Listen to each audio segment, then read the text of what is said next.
pagmamalaki ng alyansa na kami lang ang may kumpletong tiket mula sa senador hanggang sa sangguniang bayan ng pinakamaliit na bayan ng buong Pilipinas. At hindi pangkaraniwan ang mga aming kandidato. Hindi po kagaya ng mga nakikita natin sa mga iba't ibang partido. Hirap na hirap makakuha ng kanilang mga miyembro.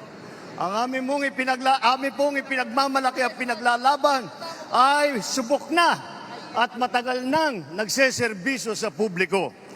Hindi po ay naaawa rin po kuminsan sa ating mga katunggali dahil nagmamakaawa para makakuha ng mga malalakas at magagaling na kandidato.